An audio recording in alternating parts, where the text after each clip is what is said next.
Hello नमस्कार बच्चों, स्वागत है आप सभी का अभिषेक अभय चैनल पे। आज के इस लेक्चर में हम सभी एक बहुत इंपॉर्टेंट ऐसे के टॉपिक पे डिस्कशन करने वाले हैं।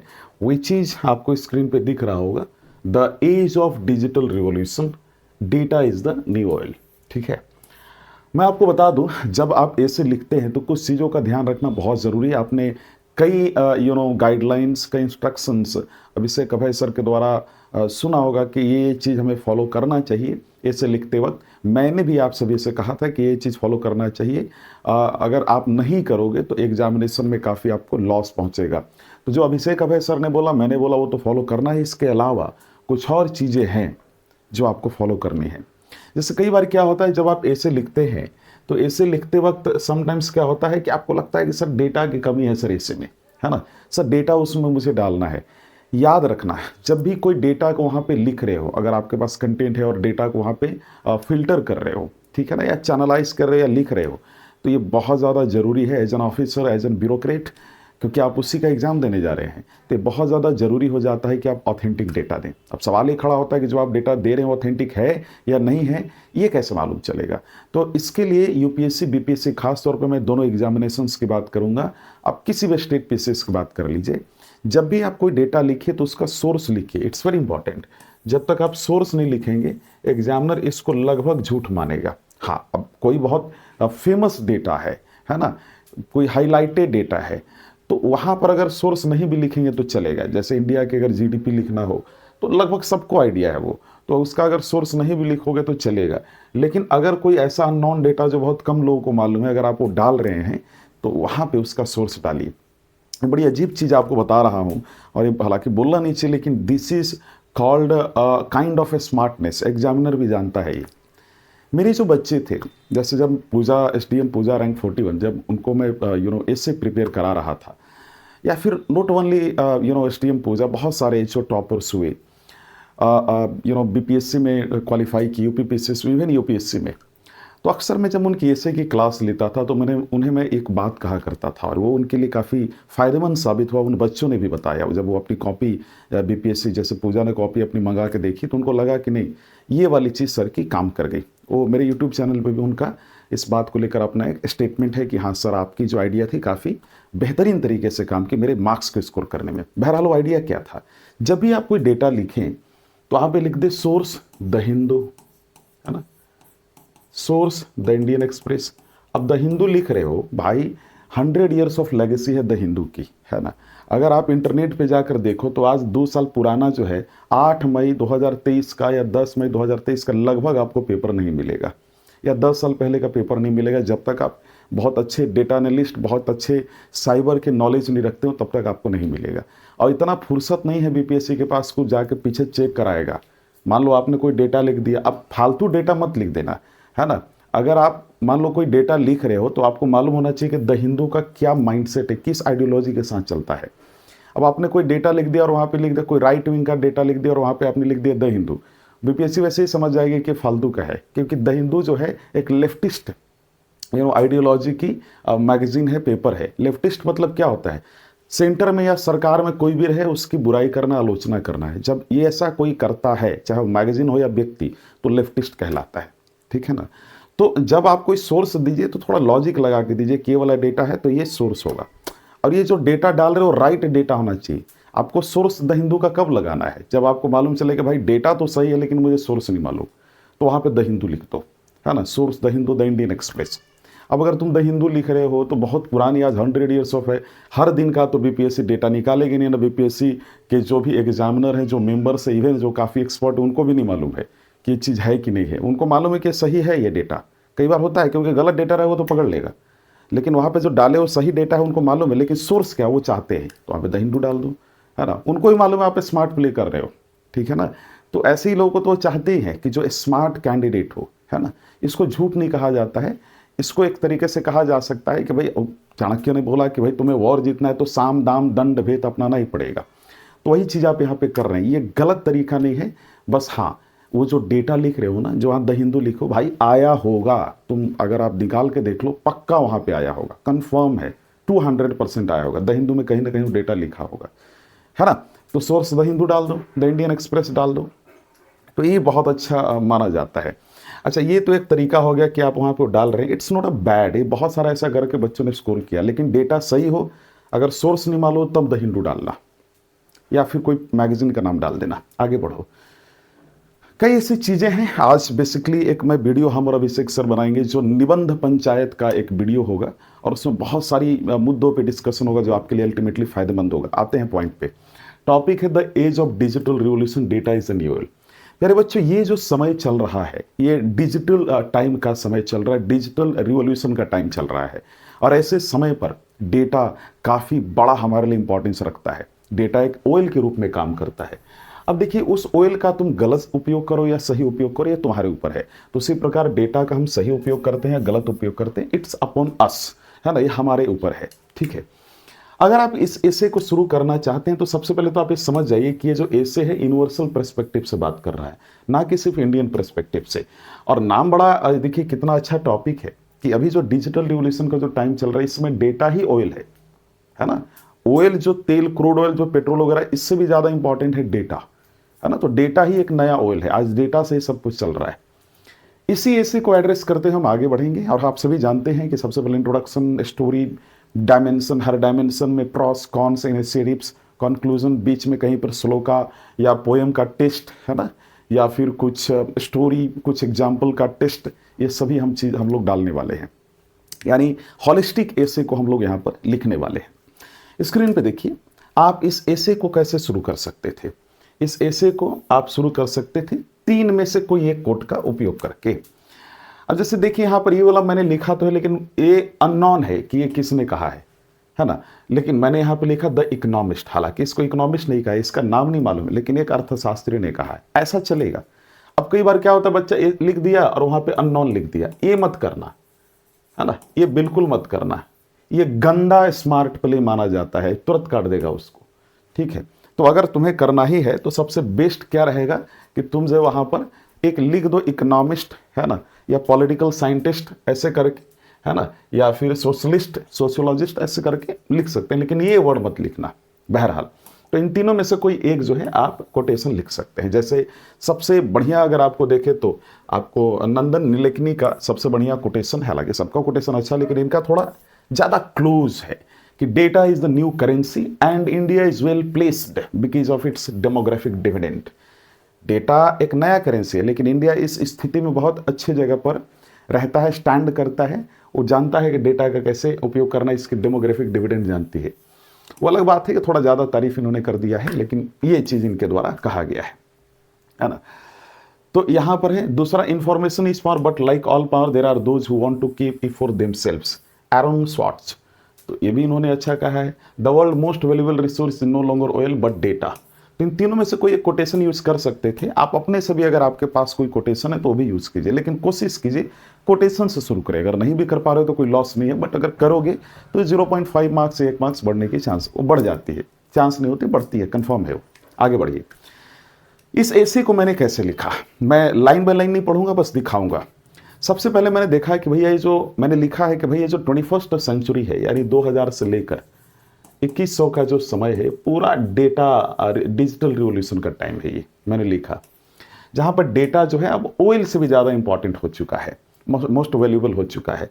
अच्छा, ये तो मैंने लिखा, तो मैंने दिखाया भी डेटा से, कुछ कंटेंट डालकर मैंने दिखाने का प्रयास किया कि कैसे, है ना, डेटा एक जो है ऑयल को भी सरपास करके एक मोस्ट वैल्यूएबल थिंग बन चुका है अराउंड द वर्ल्ड। कैसे बना है मैंने दिखाया है। दिखाया ये है कि according to world economic forum 2022, latest data भी डालो, है ना, लेकिन रिसेंट का डेटा डालो, कोई दिक्कत नहीं। रिसेंट मतलब पिछले 10 साल का, कोई दिक्कत नहीं है। 10 ईयर का पीछे का डेटा डालोगे तो एग्जामिनर को कोई दिक्कत नहीं, लेकिन लेटेस्ट डालो तो और अच्छा है। लेटेस्ट मतलब 3-4 साल का।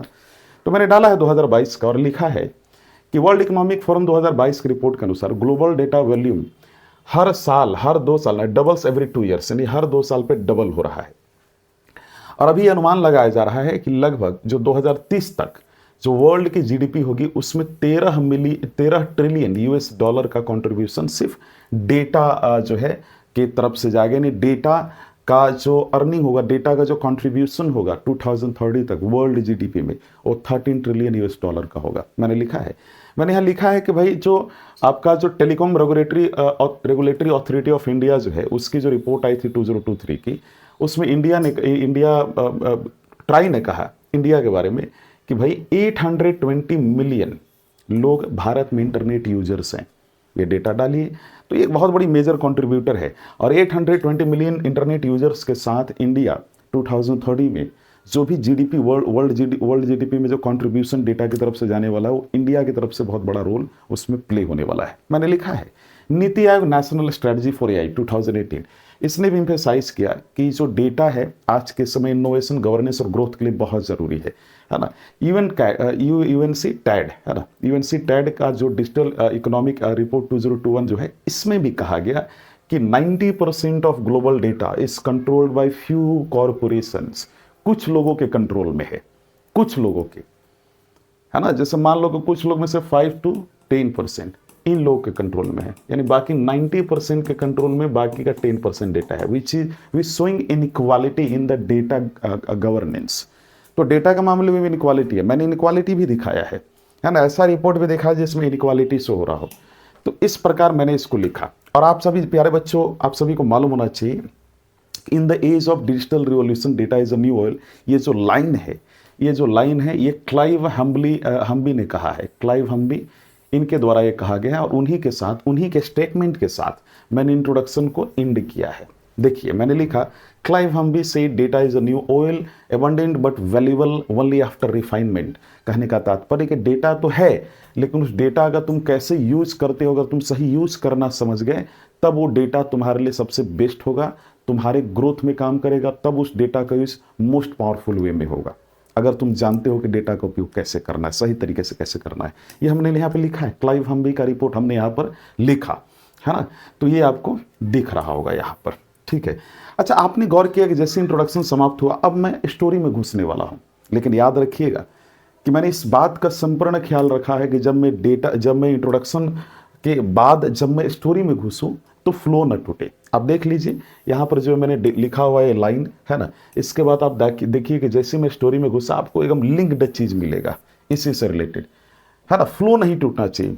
कई बार क्या होता है, इंट्रोडक्शन कोई भी आदमी एक पैराग्राफ पढ़ा, दूसरे पैराग्राफ में गया, जैसे दूसरे में गया एग्जामिनर को मालूम चल गया कि भैया ये तो हम दूसरे पैराग्राफ में घुस गए। अगर ऐसा हो रहा है एग्जामिनर के साथ तो ये आपके लिए नेगेटिव है ना। एग्जामिनर को रियलाइज नहीं होना चाहिए कि वो पैराग्राफ बदला है। एनसीईआरटी में होता है ना कि एक पैराग्राफ पढ़े दूसरे में उसे पता नहीं चल रहा है, वो एनसीईआरटी में फ्लो मेंटेन किया गया हर पैराग्राफ के बाद। बहरहाल आपको समझ में आ रहा होगा, मेरी आवाज़ थोड़ी आपको काफ़ी स्लो दिख रही होगी, काफ़ी लो दिख रही होगी। इसके पीछे सबसे बड़ा कारण है कि लगातार मुझे क्लासेस लेनी होती है। सुबह मतलब मान के चलो 6 बजे से लेकर रात के 10 बजे तक, है ना। लगातार क्लासेस, बीच में दोपहर में कुछ ऑफिस में खाली समय मिल जाता है तो बैठ जाता हूँ, नहीं तो लगातार बोलना पड़ता है। और इस वजह से अब थोड़ा आपको ऐसा वॉइस दिख रहा होगा क्योंकि 71st बीपीएससी मेंस की लगातार क्लासेस लेनी पड़ रही है ना। बहुत सारे कैंडिडेट्स हैं, ठीक है। साथ ही साथ यूपीएससी का भी जो है जो 2026 का मैं पीएसआर और पॉलिटी पढ़ा रहा हूँ, तो उसमें बहुत ज़्यादा लेक्चर लेना पड़ता है। इस वजह से ऐसी आवाज़ आ रही है, इसलिए थोड़ा मैनेज कर लीजिएगा। आगे बढ़िए प्यारे बच्चों, मैंने इसमें क्या किया कि इस पर्टिकुलर स्टेटमेंट को दिखाते हुए मैंने यहाँ पे एक स्टोरी भी साझा किया। स्टोरी को भी मैंने यहाँ पर लिखा। स्टोरी में मैंने लिखा कि इन 2016, ध्यान से सुनिएगा, बिहार से मैंने एग्जाम्पल उठाया है। क्योंकि बिहार का ऐसे है, तुम इंडिया का उठा लो कोई दिक्कत नहीं, लेकिन बिहार का उठाओगे थोड़ा ज़्यादा रिलेवेंट दिखेगा। तो मैंने यहाँ पर एक रियल केस स्टडी उठाया, केस स्टडी कह लो या स्टोरी कह लो। मैंने लिखा कि 2016 में बिहार में लॉन्च किया गया था हर घर नल का जल, ठीक है। 7 निश्चय योजना के तहत, जिसका उद्देश्य था कि हर घर में, है ना, हर गृहस्थ के पास, ग्रामीण गृहस्थ के पास जो पाइप्ड वाटर पहुँचे, उनको पानी की दिक्कत ना हो। इनिशियली काफ़ी उसमें करप्शंस देखी गई, लीकेजेस, डिलेस देखी गई, जिसने इस गोल को काफ़ी स्लो कर दिया। हर घर नल का जल का जो गोल है उसको स्लो कर दिया। लेकिन चूंकि डेटा का सही उपयोग बिहार गवर्नमेंट ने किया, उसके तहत real time monitoring, GIS mapping, digital dashboards, official tracked progress के तहत सभी ग्रामीण इलाकों में ये चीज़ें जल्दी ही सुधर गई, ये प्रॉब्लम्स जल्दी ही सॉल्व हो गई और डिजिटली इन प्रॉब्लम्स को सॉल्व किया गया। और आज देखिए 2021 में millions of house holds were connected, making Bihar leader in rural water supply. Local volunteers used mobile apps to monitor maintenance, creating a participatory model of digital governance। ये क्यों हो रहा है? ये करप्शन क्यों खत्म हुआ? क्यों सभी चीज़ें आज एफिशिएंट और स्मूथ हुए में सभी बिहार के गांवों में हो रही हैं, खासतौर पे वाटर के कंटेक्स्ट में? पाइप्ड वाटर के कंटेक्स्ट में, क्योंकि यहाँ पर बिहार गवर्नमेंट जानती है कि डेटा का उपयोग कैसे करना है। डेटा इज ऑयल, ये जानती है बिहार गवर्नमेंट, तो डेटा का सही उपयोग कर रही है। ये एक बात हुई, तो आपने यहाँ पे देखा। आगे बढ़ते हैं, तो जैसे ही मैंने खत्म किया, अब मैं इसको हिस्टोरिकल डायमेंशन से जोड़ूंगा।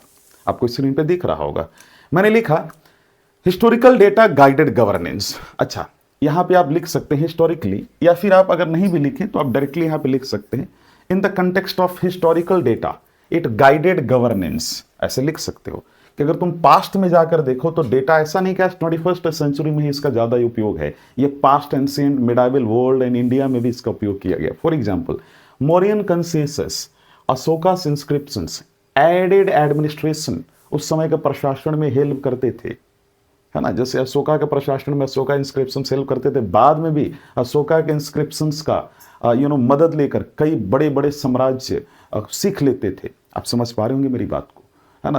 वो पॉलिसी अपनाते थे जो अशोका ने इंस्क्रिप्शंस में लिखा था, जो अशोका अपनाते थे, जो मौर्यन एडमिनिस्ट्रेशन में जो अपनाया जाता था, वो बाद के भी एम्पायर अपनाना शुरू किए, उनसे सीख कर शुरू किए। हालांकि मौर्यन एम्पायर भी डेटा का सही उपयोग करती थी। आप समझ पा रहे होंगे मेरी बात को। तो ऐसा नहीं कि एंशिएंट का टाइम में नहीं हुआ, उस समय भी हुआ। आर्यभट्ट का astronomical data shows India's mastery over information. आज देखिए, एस्ट्रोनॉमिकल डेटा जो आर्यभट्ट का था, आज इंडिया उससे काफ़ी कुछ लर्न करता है, उसको फॉलो अप करता है। आज इंडिया अगर मास्टरी है इंडिया के पास एस्ट्रोनॉमिकल डेटा में, तो कहीं ना कहीं आर्यभट्ट का रोल है। और यहाँ पर डेटा का भी इंपॉर्टेंस हमने दिखाया। Digitalization projects, national digital library preserve historical records. आज देखिए, डिजिटलाइजेशन की वजह से हम लोग डेटा रिकॉर्ड, जो हिस्टोरिकल डेटा रिकॉर्ड्स को हम लोग डिजिटल लाइब्रेरी में स्टोर करके रखे हुए हैं, क्योंकि हम जानते हैं कि डेटा कितना महत्वपूर्ण हो सकता है। एज उपनिषद कोट, सर्वम ज्ञानमयम, everything is pervaded by the knowledge, highlighting the timeless value of data in guiding society. इसका मतलब है Bihar Patna university archives so early record keeping. अब पटना यूनिवर्सिटी में चले जाएं, पटना यूनिवर्सिटी के आर्काइव्स में आपको सभी एंशिएंट मिडाइवल डेटा आपको लगभग वहां पे मिलेगी। हमने यहाँ लिखा हिस्टोरिकल कंटेक्स्ट में, है ना। अब यहाँ पर मैंने क्या किया, फिर इसके बाद, अच्छा ये जो लाइन देख रहा है ना, society women dimension history dimension, ऐसा ऐसे में ओरिजिनल ऐसे में मत लिखना एग्जाम में। ये समझाने के पर्पज से मैंने लिखा है, ये सिर्फ समझाने। अगर तुम और अपने से लिखो तो इसको काट देना, है ना, और इसको काट देना, और यहाँ पे लिख सकते हो इन सोसाइटल, है ना, in the context of society, यहाँ पे लिख सकते हो आगे में in the context of society, ठीक है, in the context of society यहाँ लिख सकते हो। और इसके बाद लिखो data informs population, health and gender policies. मैंने लिखा, इसमें मैंने लिखा है कि NFHS जो फिफ्थ है जो 2021 में इसको जो रिपोर्ट आई थी, इसने हाईलाइट किया कि न्यूट्रिशन हेल्थ केयर डिस्पैरिटीज को लेकर इसने हाईलाइट किया कि इंडिया में न्यूट्रिशन और हेल्थ केयर डिस्पैरिटीज किस तरीके से, यानी कहीं ना कहीं लूपहोल्स दिखाया हेल्थ सेक्टर में।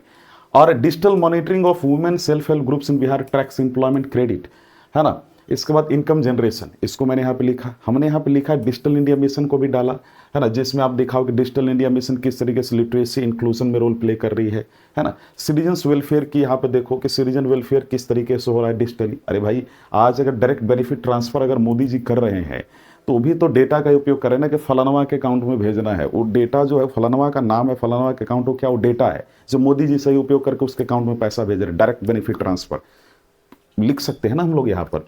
आज बिहार में एक बहुत बड़ा कहावत है, जहाँ डेटा है वहाँ विकास है ना। अब बहुत सारे लोग कहते हैं, अब हम नहीं सुन रहे, आप नहीं सुन रहे, दैट्स अ डिफरेंट थिंग ना, लेकिन ये गाँव में है प्रचलित, है ना। बड़े इंटेलेक्चुअल क्लास के लोग बोलते हैं, और ऐसा नहीं कि सिर्फ बिहार में बोलते हैं, इंडिया के हर एक कोने में बोलते हैं, वर्ल्ड में बोलते हैं, लेकिन बिहार में बोला जाता है। तो ऐसी एक कहावत है, जहाँ डेटा वहाँ विकास है। अब कहावत है, ये कौन कहा, इसका सोर्स नहीं भी लिखोगे तो काम चलेगा। Real time maternal health monitoring in Patna reduces infant mortality. तो अगर हम ये मॉनिटरिंग किए रियल टाइम मैटरनल हेल्थ का, तो भाई कहीं ना कहीं डेटा होगा, तभी तो हम उसको कर रहे हैं ना, कि बिहार पटना में इतनी महिलाएं हैं, है ना, इनका नाम ये है, इनका घर यहाँ ये वो, तो उसका डेटा गवर्नमेंट के पास है, गवर्नमेंट मॉनिटर कर रही है कि क्या इन्फेंट मोर्टेलिटी उनके कंटेक्स्ट में कैसा रहा। भाई डेटा है तभी तो पता कर रही है ना गवर्नमेंट। आप समझ पा रहे हो, तो ये मैंने यहाँ पर लिखा है। Community dashboards track social welfare effectiveness improving planning. Government के पास बहुत सारे ऐसे डैशबोर्ड्स हैं और डिजिटल ऐप्स हैं, जिससे गवर्नमेंट इन सभी चीज़ों का पता लगाती रहती है सोसाइटी लेवल में कि कैसे विकास हो, क्या प्रॉब्लम है, कहाँ लूप होल है, इसको कैसे सॉल्व किया जाए। आज बड़ा आसान हो चुका है। आपने ई गवर्नेंस का नाम सुना होगा, कि जहाँ पर टेक्नोलॉजी और इंटरनेट का उपयोग करके जब गवर्नेंस सरकार चलाया जाता है तो उसे ई गवर्नेंस कहा जाता है। बहरहाल, आइए ज्योग्राफी डायमेंशन देखिए, यहाँ पे आप लिख सकते थे, है ना। अब यहाँ पर अगर लिखो एज, क्योंकि हर बार आप ऐसे नहीं शुरू करोगे ना, मान लो कोई नया डायमेंशन शुरू करो तो ऐसे नहीं लिखोगे ना, इन सोसाइटल कंटेक्स्ट, इन ज्योग्राफिकल कंटेक्स्ट, ऐसा लिखना अच्छा नहीं है, वो रिपीटेड दिखेगा। कुछ नया जो है कनेक्टर, कोई नया तरीका ढूंढो कि हर जब भी कोई नए डायमेंशन को शुरू करो तो कुछ नए तरीके से करो, रिपीटेड नहीं दिखना चाहिए। हमने यहाँ पे क्या किया, as GIS and satellite data and disaster management and planning, Bihar flood warning system 2019 से 2023 reduces fatalities by 30%.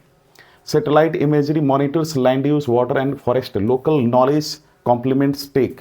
Bihar state disaster management report 2022 के अनुसार इसमें कहा गया कि डेटा ड्रिवन प्लानिंग को ज़्यादा उसमें इंपॉर्टेंस दिया गया है ना, कि बिहार स्टेट डिजास्टर मैनेजमेंट जो रिपोर्ट 2022 आया था, इसमें बिहार स्टेट डिजास्टर जो रिस्पॉन्स जो फोर्स है या फिर बिहार स्टेट डिजास्टर मैनेजमेंट जो है उसकी जो टीम है, जो गवर्नमेंट है, उनका कहना था कि अगर हम चाहते हैं कि बिहार में फ्लड या कोई और नेचुरल डिजास्टर से हम अच्छे से फाइट करें तो हमारे पास डेटा का नॉलेज होना चाहिए। जैसे मान लो फ्लड है तो कब आने वाली है ना, कौन कौन से कितनी एरिया डिस्टर्ब हो सकती है फ्लड से, समझ रहे हो। अगर ये सारी चीज़ हमें पहले ही मालूम चल जाए, या अगर हुआ भी फ्लड आया भी तो कितने लोगों का कैजुअलिटीज हुआ, कितने लोगों को लॉस पहुंचा, प्रॉपर्टी, क्रॉप प्रोडक्शन को लेकर, ये सब डेटा अगर गवर्नमेंट के पास होता है तो आपको नहीं लगता है कि गवर्नमेंट एक तो बच जाएगी, पहले फ्लड से पहले बचा लेगी लोगों को। अगर नहीं भी बचा पाती है, बड़ी संभावना है, तो लोगों को रिलीफ पैकेज प्रोवाइड कर पाएगी, है ना। कई बार ऐसा भी होता है कि फ्लड से लोग जो परेशान हुए, गवर्नमेंट के पास डेटा नहीं है, इसलिए 200 परिवारों को रिलीफ पैकेज नहीं मिला क्योंकि गवर्नमेंट के पास डेटा नहीं था, है ना। कई बार ऐसा होता है, मिसमैनेजमेंट हो जाता है, मतलब एक ग्राउंड रियलिटी बता रहा हूँ। यहाँ पे मैं डिटेल में डिस्कस करूंगा तो फिर ऐसे छोड़ के ये केस स्टडी में डिस्कस करने लगूंगा, तो इसलिए मुझे अपने टॉपिक्स नहीं भटकना, आप समझ पा रहे होंगे, है ना।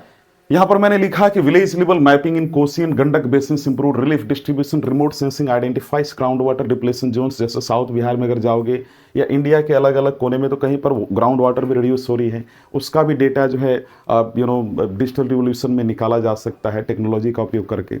और डेटा अगर रहेगा तो आप देखोगे हर जगह जो है कहीं ना कहीं प्रॉब्लम सॉल्व होगा, हम लूप होल्स को पकड़ पाएंगे और समस्याओं का समाधान कर पाएंगे। कहीं ना कहीं यहाँ पर डेटा एक ऑयल के रूप में काम कर रही है। Data is everything right now, है ना।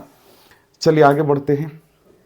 पॉलिटी डायमेंशन, है ना। अब यहाँ पे लिख सकते हो, अब यहाँ पे ऐसे लिख सकते थे, politically data helps make democracy stronger and more transparent. सही बात है भाई। Tools like electoral rolls, VVPAT machines and online grievances portal make it easier for citizens to see what the government is doing, है ना। जैसे इसमें आप RTI को भी डाल सकते थे, राइट टू इन्फॉर्मेशन एक्ट 2005 को, है ना, उसको भी यहाँ पे डाल सकते थे, क्योंकि आप जो जानकारी लेना चाहते हैं RTI के तहत वो डेटा वाली ही तो जानकारी है, और क्या है, वो भी यहाँ पे डाला जा सकता था। 2017 में सुप्रीम कोर्ट में जो पुट्टा स्वामी जजमेंट हुआ था, उसमें सुप्रीम कोर्ट ने बोला कि privacy is a fundamental right under article 21। ये बताता है कि हमारे लिए पर्सनल डेटा कितना इंपॉर्टेंट है।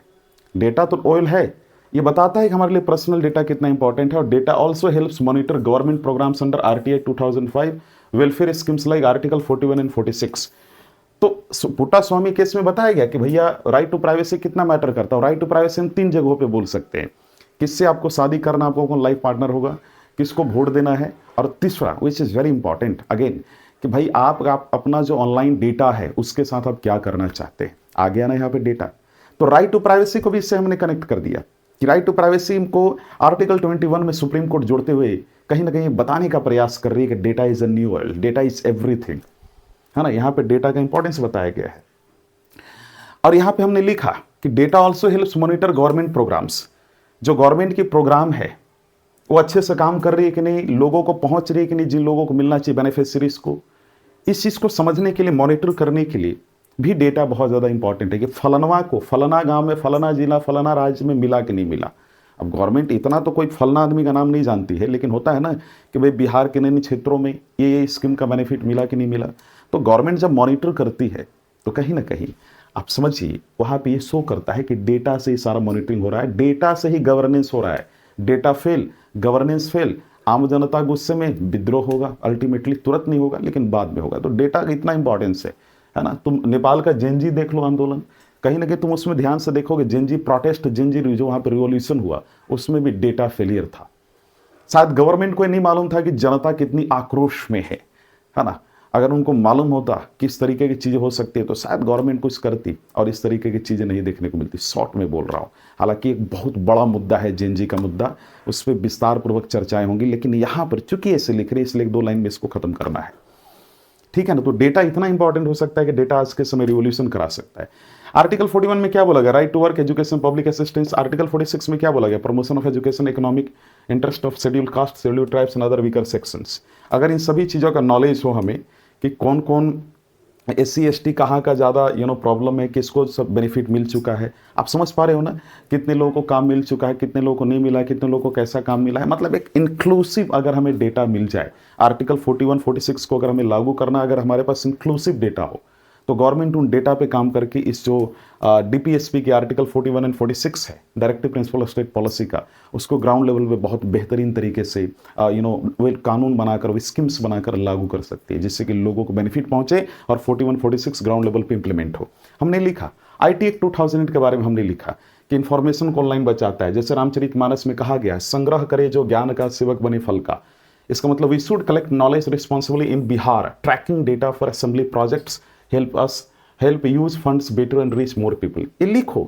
गवर्नेंस डायमेंशन में हमने कोइन का लिखा कि किस तरीके से कोइन ने 1 बिलियन कोविड-19 वैक्सीनेशन डिजिटली जो है डिजिटली डेटा का, है ना, कोइन जो ऐप था, कोइन ट्रैक्ड 1 बिलियन कोविड-19 वैक्सीनेशन डिजिटली, है ना, 1 बिलियन। आप समझ रहे हो, बहुत बड़ा डेटा हमने यहाँ पे लिखा है कि 1 बिलियन जो वैक्सीनेशन था उसको डिजिटली क्या किया, ट्रैक किया कोइन ऐप ने। ये भी हमने यहाँ पे लिखा, है ना।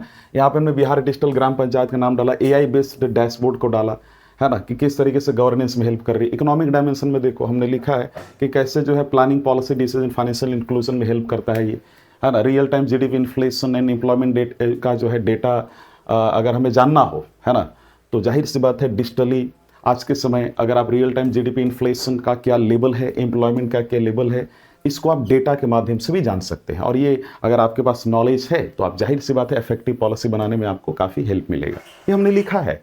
हमने नास्कॉम 2022 का बारे में लिखा कि इसने प्रोजेक्ट किया है कि India data economy at $1 trillion by 2030, यानी भारत का जो डेटा इकोनॉमी है 1 ट्रिलियन हो सकता है 2030 तक। नास्कॉम का ये रिपोर्ट है ना। हमने यहाँ पे पूरा चीज़ डालने का प्रयास किया है ना, कि अगर इकोनॉमिकली आज हमारे पास जो डेटा है, चलो छोड़ो ना, तुम आज इंटरनेट पे जाते हो, गूगल पे जाते हो, कोई डेटा, तुम UPSC की तैयारी कर रहे हो कि नहीं, BPSC की तैयारी कर रहे हो कि नहीं, कोई अगर डेटा निकालना, कुछ पढ़ना है तो जाते हो कि नहीं इंटरनेट, गूगल पे, वो क्या है, वो डेटा ही तो है। आज अगर इंटरनेट शट डाउन कर दिया जाए, पूरा यूट्यूब शट डाउन कर दिया जाए, कई लोग बेरोजगार हो जाएंगे, कई लोग की पढ़ाइयाँ रुक जाएंगी, ठीक है। तो आज के समय देखो डेटा का क्या रोल है, तो सारा चीज़ें लिखो ना। वो चीज़ लिखने को बहुत सारी चीज़ें हैं, लेकिन चूंकि हमारे पास वर्ड लिमिटेशन है, तो हमारी अपनी लिमिटेशंस हम सभी की हैं, सीमितताएं हैं, उसको ध्यान में रखकर लिखना है। मोस्ट इंपॉर्टेंट पॉइंट लिखकर निकलो, है ना। एग्रीकल्चर डायमेंशन में देखो यहाँ पे हमने डाला data supports precision farming. Precision farming मतलब जहाँ पे टेक्नोलॉजी का उपयोग करके फार्मिंग किया जाता हो, है ना। Crop forecasting, paste and disease management and soil monitoring. तो डेटा जो है इन सभी चीज़ों में भी सपोर्ट करता है ना। फार्मर को एक अपने, अब जैसे कल ही बारिश हो रहा था, है ना, तो आपके मैसेज पे, अभी चूंकि बरसात का दिन चल रहा है, मानसून का, तो आपके मैसेज, आपके फ़ोन में मैसेज में आ जाता है कि नहीं, कि आज वैशाली, पटना, जहानाबाद में 3 घंटे बाद ऐसी बारिश या आंधी तूफान आने वाली। भाई वो क्या है, तुम्हारे जो मोबाइल पे SMS ग्रुप में आ रहा है ना, मैसेज ग्रुप में, वो क्या है, वो भी तो डेटा ही है ना। तुमको क्या मिल गया, पहले ही नॉलेज मिल गया, अलर्ट मिल गया। तो वेदर अलर्ट, क्रॉप एडवाइजरीज, है ना, मार्केट प्राइस इंफॉर्मेशन डिजिटली, सब आज डेटा से ही सबको पहले ही मालूम चल जाता है ये सारी चीज़ें।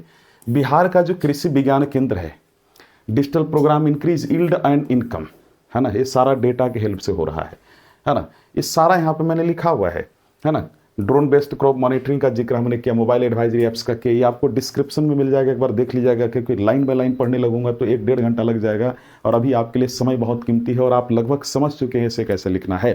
ये सबसे बेस्ट तरीका है कि आप ऐसे डील इसको कर सकते हैं, है ना। तो एग्रीकल्चर डायमेंशन में भी देखो मैंने यहाँ पे डालने का प्रयास किया कि एग्रीकल्चर में भी आज बहुत गवर्नमेंट को मालूम चल पा रहा है कि भाई कितने लोग लोन के कारण सुसाइड कर रहे हैं, फार्मर्स, क्या फार्मर्स की हालात है, क्या कंडीशंस हैं, किस तरीके से इंडियन फार्मर काम कर रही है। एस महात्मा गांधी सेड कि अगर देश का विकास करना है तो ग्रामीण विकास बहुत ज़्यादा जरूरी है। और एज सरदार वल्लभ भाई Patel the Bismarck of India also said, the only culture of India is agriculture, Bharat के कई संस्कृति और वह कृषि। तो कृषि अच्छा हो तो देश का विकास भी अच्छा होगा। तो वो कृषि में दिखाओ कि ये जो एग्रीकल्चर सेक्टर का पूरा नॉलेज है, एग्रीकल्चर सेक्टर को अच्छा बेहतर बनाने का जो प्रयास है गवर्नमेंट डेटा के माध्यम से ये आज कर रही है, और ऐसे ही संभव है कंप्लीटली। इन्वायरमेंटल डायमेंशन में हमने लिखा है ना, environmental monitoring in India uses. अच्छा, यहाँ पे अलग अलग तरीके से शुरू कर सकते हो, as well as, in addition to. जब भी एक नए डायमेंशन में घुसो तो एज या एज वेल एज या इन एडिशन टू, है ना, या एंड, है ना, या इन गवर्नेंस कंटेक्स्ट। तो शुरुआत अलग अलग तरीके से करना, रिपीटेड वे में मत करना। यहाँ पे देखो मैंने लिखा environmental monitoring in India uses national air quality index. Bharat में जो इन्वायरमेंटल मॉनिटरिंग कैसे होता है, नेशनल एयर क्वालिटी इंडेक्स कर रही है ना। बहुत सारी ऐसी ऐप हैं, बहुत सारे ऐसे प्रोग्राम्स हैं। इन्वायरमेंट में सिर्फ एयर ही थोड़े होता, बहुत सारी चीज़ें होती हैं, वाटर पॉल्यूशन, एयर पॉल्यूशन, हर चीज़ का अलग अलग ऐप है, अलग अलग तरीका है उस सबको मॉनिटरिंग करने का। लेकिन इन्वायरमेंटल कंटेक्स्ट में जब हम इन्वायरमेंटल मॉनिटरिंग कर रहे हैं तो उसमें एयर मॉनिटरिंग, एयर का क्या क्वालिटी है उसके लिए हम national air quality index release करते हैं, सैटेलाइट इमेजेस यूज़ करते हैं, उसमें फोरकास्ट, फॉरेस्ट डेटा हम उपयोग करते हैं, पॉल्यूशन को ट्रैक करते हैं, नेचुरल रिसोर्सेज को ट्रैक करते हैं। ये कैसे? सिर्फ डिजिटल डेटा के माध्यम से, डिजिटली हम इसको ट्रैक करते हैं। फॉर एग्जांपल सीपीसीबी का रिपोर्ट आया है ना 2022 का, उसने रिपोर्ट किया कि 10% ऑफ रिडक्शन हुआ है ना 42 सिटीज़ में एयर क्वालिटी का, यानी PM 2.5, यानी particulate matter smaller than 2.5 micrometers harmful to human health. ये सब हमने लिखा, ये लिखो, ये तो पढ़ ही रहे होगे इन्वायरमेंट में, है ना। इन्वायरमेंट में तो आप पढ़ ही रहे होगे, है ना, एयर क्वालिटी इंडेक्स का। अभी तो रिलीज़ हुआ कि दिल्ली में अगर आप रह रहे हो तो इतना एयर क्वालिटी इंडेक्स में दिखाया गया, दिल्ली का इतना बुरा हाल दिखाया गया, जिसमें कहा गया अगर तुम दिल्ली में रह रहे हो तो तुम्हारी उम्र ऐसे ही 11.9 साल समथिंग, यानी 11.9 ईयर्स तुम्हारा रिड्यूस हो जाएगा। भाई ये आज तुम्हें मालूम चला है, कैसे मालूम चला है? डेटा के कारण ही तो मालूम चला। तो कहीं ना कहीं डेटा तुम्हारे अच्छे के लिए, डेवलपमेंट के लिए, हेल्थ के लिए भी अच्छा है ना, इंक्लूसिव डेवलपमेंट के लिए अच्छा है, वो हमने यहाँ पे जिक्र किया है। AI आज एक बहुत बड़ा कंसर्न बना हुआ है। आज हम कहते हैं कि AI नौकरियाँ खा जाएगा, है ना। AI कैसे काम कर रही है? डेटा पे काम कर रही है ना, उसमें जो डेटा इंक्लूजन हुआ है ना, उस पर काम कर रही है। आप समझ पा रहे हो मेरी बात को? तो AI का कंसर्न यहाँ लिख सकते हो कि AI डेटा का सही उपयोग भी कर सकता है, गलत भी उपयोग कर सकता है, कई नौकरियाँ खा सकता है। वेल आज हमारी जीवन बहुत अच्छी बना रहा है, लेकिन इन द फ्यूचर हमारे लिए कंसर्न बन सकता है ना। ये सारी चीज़ें यहाँ पे जिक्र की जा सकती थी। हमने वाटर शेड मैपिंग के बारे में यहाँ लिखा, जो बिहार में अभी इसका उपयोग किया जा रहा है, जिसने वाटर कॉन्टामिनेशन को रोका है, रिड्यूस किया है।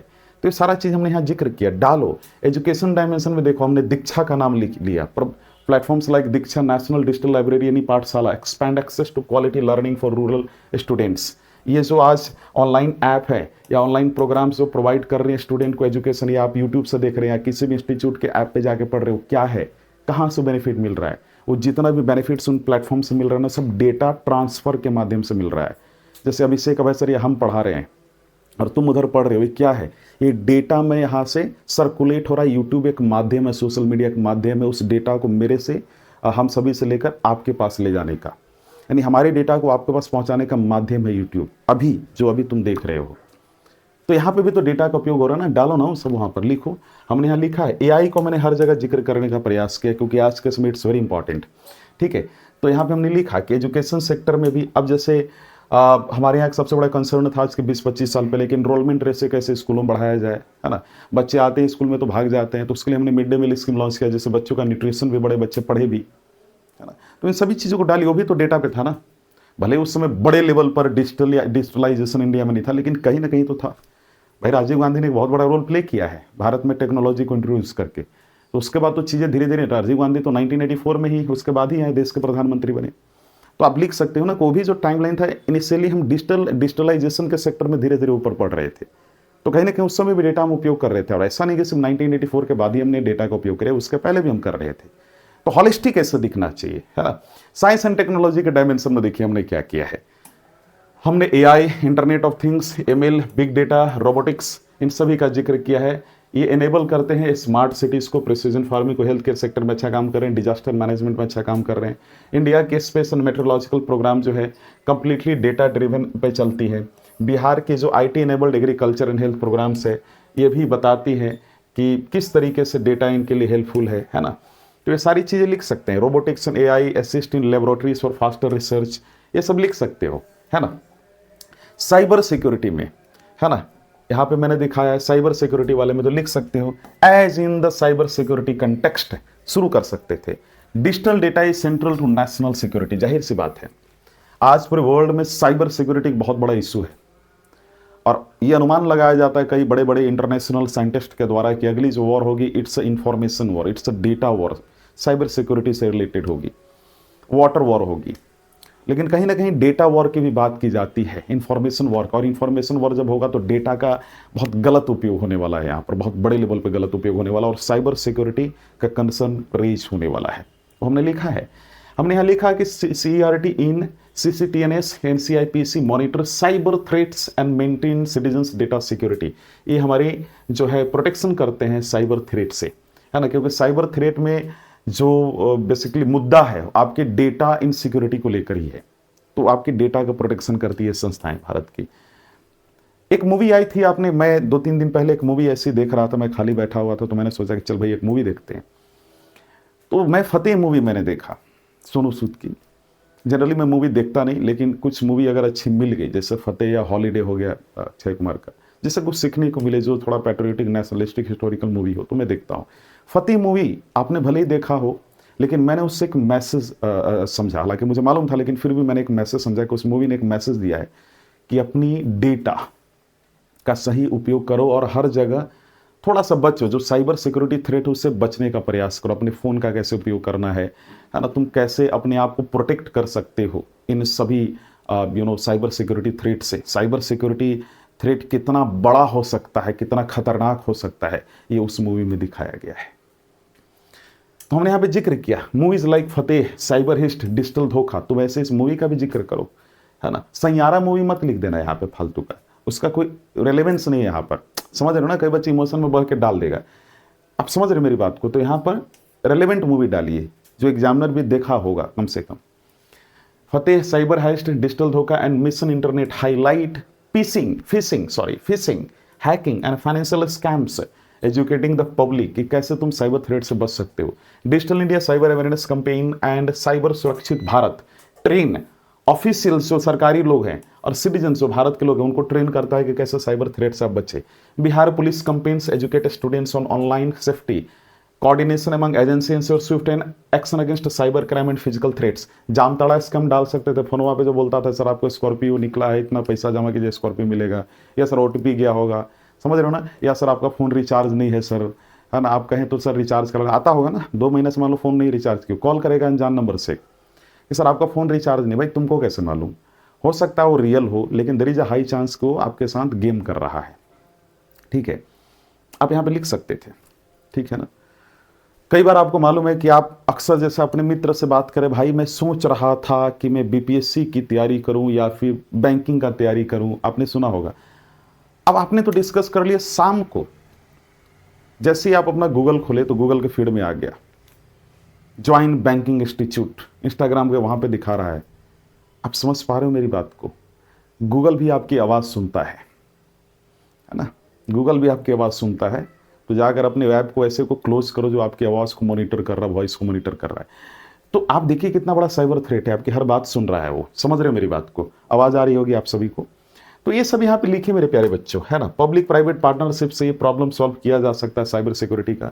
एथिकल एंड फिलोसफिकल डायमेंशन में मैंने लिखने का प्रयास किया कि हालांकि एथिकली तो यही होना चाहिए कि डेटा का कैसे उपयोग करना सबको मालूम होना चाहिए। अगर हम डेटा का सही उपयोग करते हैं तो प्राइवेसी, फेयरनेस एंड ट्रांसपेरेंसी को मेंटेन करेंगे। चाणक्य ने कहा था, और देखो यहाँ पे मैंने एक कैसे थिंकर का नाम डाला जो बिहार की धरती से बिलोंग करते हैं। अब इसका मतलब ये नहीं कि ये जो एशिया है पूरा बिहार ओरिएंटेड है, इसमें मैंने वर्ल्ड का भी टेस्ट डाला ऊपर में, देखो वर्ल्ड साइंटिस्ट की मैंने बात की है, वर्ल्ड थिंकर की बात की जो उन्होंने कोटेशन दिया था, इंडिया कंटेक्स्ट मैंने बोला है। तो ऐसा नहीं से बिहार सेंट्रलाइज है, बिहार का ऐसे है तो फिर ऐसा थोड़ी कि बिहार ही सेंट्रलाइज करके रखोगे भाई। ऐसे का मतलब हॉलिस्टिक अप्रोच, इंक्लूसिवली लिखना है, एक तरफ ओरिएंटेड इंक्लाइंड नहीं होना चाहिए, नहीं तो नेगेटिव चला जाएगा आपका ऐसे फिर। तो यहाँ पे हमने लिखा कि चाणक्य ने जैसा कहा है सा विद्या या विमुक्ति, है ना, चाणक्य नीति है, उसमें कहा गया है जिसमें knowledge empower society, liberates the mind, GDPR and India's data protection act guide ethical practices, है ना। जो भारत सरकार का जो GDPR है और जो भारत सरकार का जीडीपीआर, माफ़ कीजिएगा, जीडीपीआर जो है और भारत सरकार का जो इंडिया डेटा प्रोटेक्शन एक्ट जो है वो हमें बेसिकली बताती है कि किस तरीके से हमें डेटा का उपयोग करना है। पब्लिक अवेयरनेस कैंपेन बिहार में चल रही है ना। बिहार गवर्नमेंट कहीं ना कहीं प्रयास कर रही है कि लोग सिखाए। आजकल तो यूट्यूब चैनल पर भी कई लोग डेटा को कैसे उपयोग करना वो सिखाते हैं, कैसे हम बचे साइबर थ्रेट से, है ना। तो सारी चीज़ों को हमने यहाँ पे लिखा है कि ऐसा नहीं होना चाहिए। अगर सही तरीके से उपयोग होगा डेटा का तो हम सही तरीके से विकास करेंगे, एक दूसरे का प्राइवेसी का ख्याल रखेंगे, तो जाहिर सी बात है हमारे भी प्राइवेसी का कोई बेहतरीन ख्याल रखेगा, है ना, उसमें ब्रिच करने का प्रयास नहीं करेगा। एक बार ये डिस्क्रिप्शन में मिल जाएगा, एक बार देख लीजिएगा। मैंने ये डिस्कशन कर लिया है हॉलिस्टिकली, एक भी पॉइंट नहीं छोड़ा है, सारे डायमेंशन को एड्रेस कर दिया है। जब मैं कंक्लूजन में घुसा तो कंक्लूजन में ये जो लिखे हैं ना, ये आप लिखना मत एग्जाम में जाकर कंक्लूजन, ये तो सिर्फ समझाने के लिए मैंने इंडिकेशन के लिए लिखा था। आप शुरू कर सकते हैं, as Clive Humby said, data is a new oil, it's valuable but if unrefined it cannot really be used, it has to be changed into gas, plastic, chemicals, etc. to create a valuable entity that drives profitable activity. So must data be broken down, analyzed for it to have value. ये तो इन्होंने statement दिया, लेकिन इसका मतलब मैंने बताया, which means oil used to be the most valuable resource, now data is just as valuable in the digital world, but raw data just like raw oil is is not useful until it's processed, है ना। once analyzed data can help make decisions, power apps, train AI मतलब artificial intelligence and grow businesses. so data is powerful but only when we know how to use it. कहने का तात्पर्य कि data है तो पहले डेटा को process करना जानो कि कौन सा डेटा अच्छा है, कौन सा गलत है, और अगर तुम्हें मालूम है कि कौन सा डेटा सही है और अगर तुम उसका सही उपयोग कर रहे हो तो सही बात है कि तुम डेटा को एक न्यू ऑयल के तौर पे यूज़ कर सकते हो। नहीं तो अगर मैं कह रहा हूँ डेटा की न्यू ऑयल के तौर पे यूज़ कर सकते हो तो उसका तुम गलत उपयोग भी कर सकते हो, सही भी कर सकते हो, इट्स अपॉन यू। लेकिन सही उपयोग करोगे तो जाहिर सी बात है सबका विकास होगा और ये सही में एक ऑयल के रूप में काम करेगा। गलत तरीके से उपयोग करेगा तो वही जो ऑयल है, वही जो डेटा है, डिस्ट्रक्शन लाएगा और सबको ले डूबेगा। तो यहाँ पर मैंने ये जिक्र किया। तो क्लाइव हम्बी, ये जो वर्ड जो ऐसे हम लोग जो लिख रहे हैं, ये बेसिकली जो ऐसे का जो स्टेटमेंट है, जो टॉपिक है, वो क्लाइव हम्बी के द्वारा कहा गया है। तो ये हमने लिखा। फिर इसके बाद हमने बड़े इमोशनल टच के साथ पूरे ऐसे को खत्म किया। In the digital era data powers progress, innovation and governance, Bihar's water initiatives and nation wide vaccination drives so it's transformative potential. मैंने बिहार और इंडिया दोनों को दिखाया। Data strengthens democracy, informs policy, safeguard security and environment like oil fuelling a machine, it fuels hope, opportunities and equity. When used to responsibility, data bridges gaps, reduces inequalities and inspires inclusive growth. India is poised to lead globally, and proving knowledge, innovation and compassion together can create a brighter, enable future.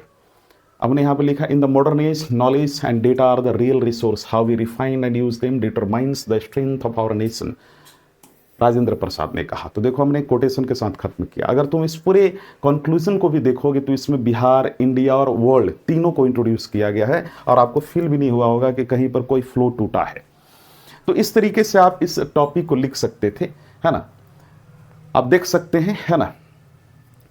तो यहाँ पर अगर आप चाहें तो कोई एक story भी डाल सकते हो, है ना, कि अब जो है एक जामताड़ा स्कम्स का मैंने जो बात की, आपने नेगेटिव रोल भी दिखाया कि डेटा का कैसे उपयोग हो सकता है, आप वो लिख सकते थे। समझ रहे हो मेरी बात को। आज आपको मालूम है, जैसे आज आप अगर सोचते हो कि आपके पास फ़ोन है, फ़ोन सामने, आप वहाँ पे कपड़ा बदल रहे हो, कपड़ा चेंज कर रहे हो, भाई आप अनसेफ हो, आपको को पूरा देख रहा है। आप कई बार क्या होता है ना कि आप मोबाइल कैमरा, फ्रंट कैमरा में अपना देख करके चेहरा बनाते रहते हो, एकदम बाल झाड़ते रहते हो, है ना, तो आपको लग रहा है कि आप देख रहे हो, उधर से भी कोई देख रहा है ना। सो ईच एंड एवरी चीज़ आपकी देखी जा रही है। क्या स्कैम हो सकता है, क्या कॉन्स्पेरेंसी है, बिग स्कैंडल्स, स्कैम्स, ये सब लिखो, है ना। कुछ नेगेटिव पॉइंट भी दिखाओ, है ना, सभी डायमेंशंस में, है ना। कुछ सॉल्यूशन भी डालो कि गवर्नमेंट ने क्या क्या किया। मैंने सॉल्यूशन लिखा है सर्ट का, 13 का डेटा मैंने डाला इसमें, तो लिखो। कुछ स्कैम्स दिखा सकते हो, दिखाओ। मैंने यहाँ पे लूफहोल भी दिखाने का प्रयास किया है। तुम चाहो तो कोई एक एग्जाम्पल दे दो, एक ही एग्जाम्पल, इससे ज़्यादा नहीं। हर डायमेंशन में एग्जाम्पल देने चले तो पता चला कि पूरा 1500 वर्ड यानी 1500 वर्ड का ऐसे हो चुका। तो एक दो में दिखाओ, मैंने दिखाया भी है ना, कि क्या क्या इशू हो सकता है। मैंने फतेह मूवी का जिक्र किया, उसी में सब चीज़ आ गया, है ना, किस तरीके से स्कैम हुआ था। समझ रहे हो, मैंने नेगेटिव पॉइंट भी दिखा दिया। तो कई बार क्या होता है ना कि आपके पास वर्ड नहीं है लिखने के लिए, बहुत कम वर्ड है, सब कुछ लिखना है और वर्ड नहीं है और वो चीज़ भी दिखाना है आपको, स्कैम्स और उसके नेगेटिव पॉइंट को। तो कोई ऐसा वर्ड या कोई ऐसी स्टेटमेंट जो एक ही लाइन में सब चीज़ दिखा दे, मैंने वही तो किया है। It's called a smart strategy to write an essay. मैंने फतेह मूवी का जिक्र किया, उसमें देखो कितना बड़ा स्कैम दिखाया गया है। समझ रहे हो ना, कोई साउथ मूवी का डालो ना वहाँ पे, तो अगर तुम देखोगे हॉलिस्टिकली से ऐसे को लिखा गया, कहीं कोई पॉइंट को नहीं छोड़ा गया है इसमें, और तुम डेटा डाल सकते थे। तो आप समझ पा रहे होगे कैसे ऐसे लिखना है। तो आज के लिए इतना ही, फिर एक नए ऐसे के साथ हम लोग आएंगे और फिर बेहतरीन तरीके से हम लोग एक ऐसे को इंट्रोड्यूस करेंगे, कैसे को समझाएंगे आपको। प्यारे बच्चों, आज के लिए इतना ही, फिर मिलते हैं नए वीडियो के साथ। Thank you.